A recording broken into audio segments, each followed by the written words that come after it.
लीजिए, तो आज हम आप लोगों को कुछ समाज तौर पर कुछ चीज़ें बताने जा रहे हैं जो सामाजिक के अंतर्गत है। तो आज हम आप लोगों को सामाजिक विषय के अंतर्गत बता रहे हैं, तो आप लोग ध्यान दें। कहते हैं कि चांदनी रात में बरसात बुरी लगती है, और सच कहता हूँ तो गर्दन पे छुरी चलती है। इसलिए आप लोग थोड़ा सा ध्यान दें।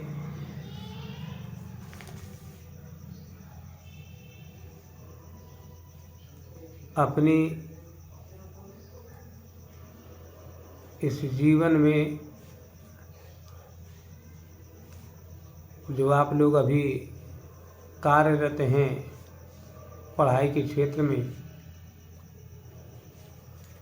तो आप लोग पढ़ते रहें, अच्छे से पढ़ें, आप लोग ध्यान दें। और आप लोगों को मैं ये बताने चल रहा हूँ कि फ्रांस की क्रांति क्या है। फ्रांस की क्रांति के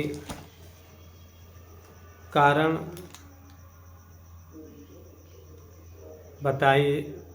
यदि आपका प्रश्न आ गया कि फ्रांस की क्रांति के कारण बताइए, तो आप लोग फ्रांस की क्रांति के कारण किस प्रकार से आप लोग बताएंगे।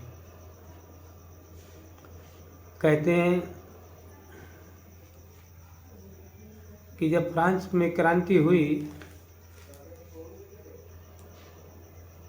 तो जब फ्रांस में क्रांति हो गई तो वहाँ पर जो कारण बने उसके जो है, किस कारण से फ्रांस की क्रांति उसके कारण बताई। तो कहते हैं फ्रांस की क्रांति के 4 प्रमुख कारण जो निम्नवत प्रकार से हैं। नंबर 1 आपका हुआ कि फ्रांस का शासक जो लुई 16वां जो था, वो एक अयोग्य था और अयोग्य के साथ साथ वो जिद्दी भी था और अदूरदर्शी तथा कर्तव्यहीन शासक था। लुई 16वां जो शासक था वहाँ के फ्रांस का, वो कैसा शासक था? अयोग्य था, मतलब उसके अंदर ज्ञान नहीं था। और जिसके अंदर सामाजिकता का ज्ञान ना हो, वो व्यक्ति राज्य कैसे चला सकता है। कहते हैं, एक सूक्ति में कहा गया है कि जासु राज्य प्रिय प्रजा दुखारी, सो नृप नरक अवश्य अधिकारी। जिस राज्य का शासक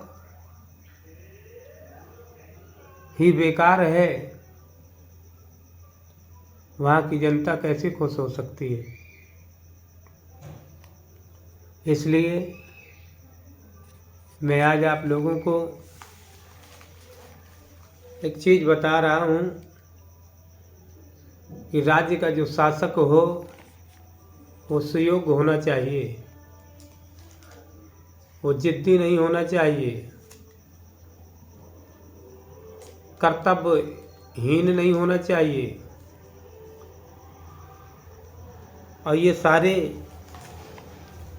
गुण जो है लुई 16वां में, जो लुई 16वां था उसमें ये सारे के सारे गुण थे। वो अयोग्य भी था, जिद्दी भी था, अदूरदर्शी था, कर्तव्यहीन था। ये सारे के सारे उसमें गुण थे। उसकी निरंकुशता के कारण जनता उसके विरुद्ध हो गई। जब उसके शासन में उसने जनता पर कोई ध्यान नहीं दिया, तो जनता क्या हुई? भड़क गई। और जब जनता भड़क उठी, तब जो है पूरी समाज ने एक साथ जुट करके मिल करके उस शासक पर एक ऐसा प्लान बनाया कि इसको अपने राज्य से निकाल दिया जाए, इसको पद से हटा दिया जाए। तब उसके विरुद्ध कार्रवाई कर दी गई। नंबर दूसरा इसका कारण था औद्योगिक क्रांति के कारण उदित हुआ मध्यम वर्ग नवीन विचारों एवं राष्ट्रीय भावना से ओतप्रोत था। मध्यम वर्ग के जो लोग थे तो उन्होंने नवीन विचारधाराएं अपनाई, राष्ट्रीय भावनाओं से ओतप्रोत हुए। उसने राजशाही के विरुद्ध जनता का पूर्ण समर्थन किया। तो वहाँ पर कुछ ना कुछ आपस में मिलजुल करके समाज के लोगों ने सभी लोगों से मिलकर के नवीन विचारधाराएं जागृत की और लुई 16वें के विरुद्ध जो है कार्रवाई करना प्रारंभ कर दिया। उसके उपरांत नंबर तीसरा आपका जो हुआ कारण, कहते तत्कालीन फ्रांस में आम जनता की स्थिति बड़ी दयनीय थी। लुई 16वें के शासन में जो जनता वहाँ की थी, फ्रांस में आम जनता की स्थिति बड़ी दयनीय स्थिति थी तथा लोग रोजी रोटी को तरस रहे थे। लोग जब भूखों मरने लगे, पूरी जनता ने एक साथ जुट करके रोजी रोटी के लिए उससे गुहार लगाई। लेकिन लुई 16वां अपने शासन पर, अपने सिंहासन पर बैठ करके उनके विरुद्ध कार्रवाई करता रहा और लोग रोजी रोटी को तरसने लगे। फ्रांस की क्रांति का चौथा जो कारण था, फ्रांसीसी सरकार द्वारा लोगों की स्वतंत्रता पर प्रतिबंध लगाने के अलावा लेत्र द कासे का तात्पर्य है बिना कारण बताए कैद के आदेश पत्र कर दिए। लुई 16 ने जो है लेत्र द कासे मतलब बिना कारण के, बिना गलती के, वहाँ की सरकार फ्रांसीसी सरकार ने अर्थात फ्रांसीसी राजा लुई 16वें ने बिना कारण ही जो है बिना बताए ही कैद के आदेश पत्र जारी कर दिए। जारी करना जिससे जनता के असंतोष पनपा और वे क्रांति करने पर उतारू हो गई। इस प्रकार से इसके 4 कारण यहाँ पर बताए गए हैं। कारण तो उसके बहुत भी हैं। अंत में लुई 16वें को परास्त कर दिया गया। क्रांति जब हुई जो है तो वहाँ की आम जनता में एक साथ जुट करके असंतोष होते हुए क्रांति करने के लिए जब वहाँ पर उतारू हो गई। इसी प्रकार से जो है लुई 16वें का अंत हुआ। इसी प्रकार कहते हैं कि 1848 की उदारवादी क्रांति का क्या परिणाम हुआ। यह खाली उदारवादी क्रांति का क्या परिणाम है ये बता दें, या 1848 की उदारवादी क्रांति का क्या परिणाम हुआ।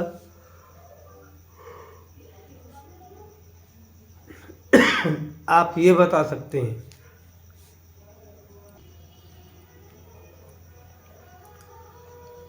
तो कहते हैं रूढ़वादी जो शक्तियाँ थीं 1848 में उदारवादी आंदोलनों को दबा पाने में कामयाब हुई, किंतु वो पुरानी व्यवस्था बहाल नहीं कर पाई। राजाओं को यह समझ में आना शुरू हो गया कि उदारवादी राष्ट्रवादी क्रांतिकारियों को रियायतें देकर ही क्रांति को समाप्त किया जा सकता है।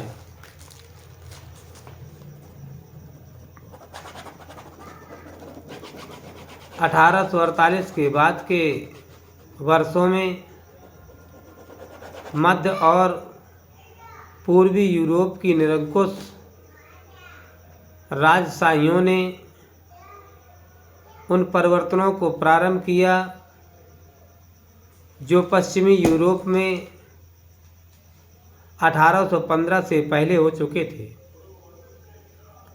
इस प्रकार हैब्सबर्ग अधिकार वाले क्षेत्रों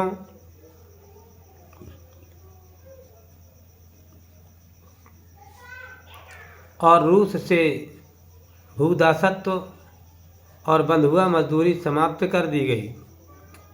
हैब्सबर्ग शासकों ने हंगरी के लोगों को ज़्यादा स्वायत्तता प्रदान की, हालांकि इससे निरंकुश मैंगेरों के प्रभुत्व का रास्ता ही साफ हुआ।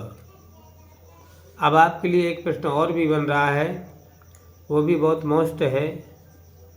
उदारवाद से आप क्या समझते हैं? खाली यदि आपके बारे में आपके प्रश्न पे यदि ये पूछा जाए कि उदारवाद किसे कहते हैं, उदारवाद का अर्थ बताएं। उदारवाद किसे कहते हैं, उदारवाद का अर्थ बताएं, या उदारवाद से क्या आशय है, या उदारवाद को आप समझाइए। तो उदारवाद हेडिंग डाल देंगे आप।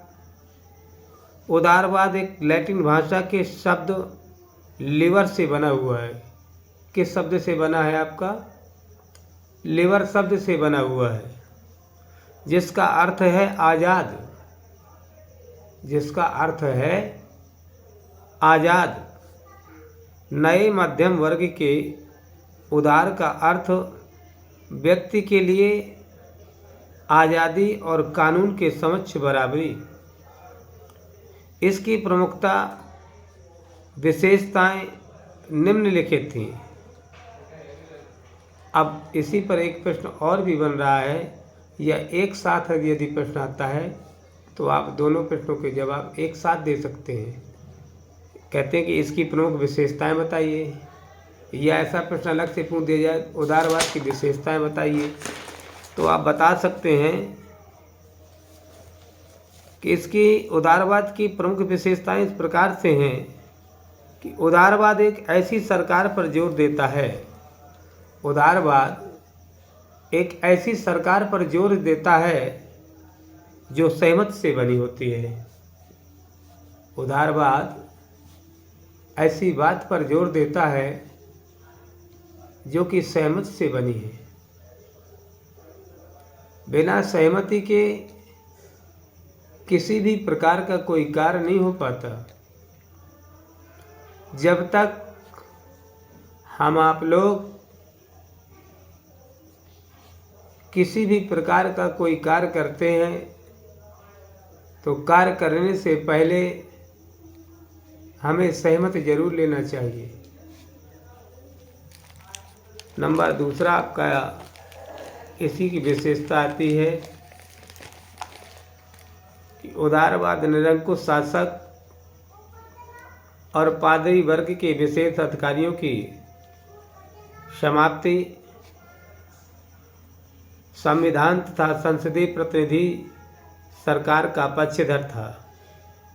और नंबर तीसरा इसका है कि 19वीं सदी के उदारवादी 19वीं सदी के उदारवादी निजी संपत्ति के स्वामित्व की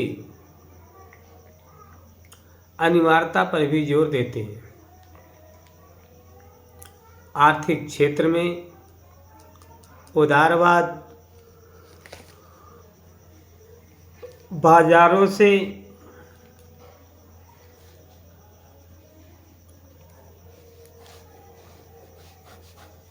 स्वामित्व की अनिवार्यता पर भी जोर देते हैं। 19वीं सदी के उदारवादी निजी संपत्ति के स्वामित्व की अनिवार्यता पर भी जोर देते हैं।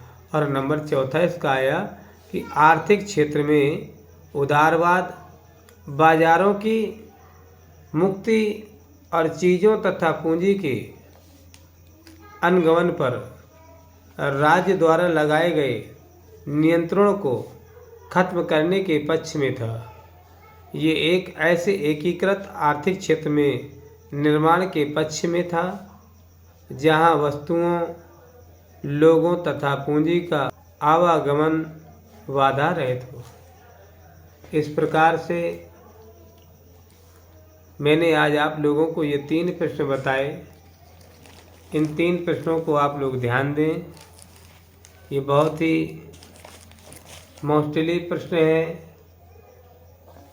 इनको आप लोग अच्छी प्रकार से ध्यान दें और पढ़ते रहें। धन्यवाद।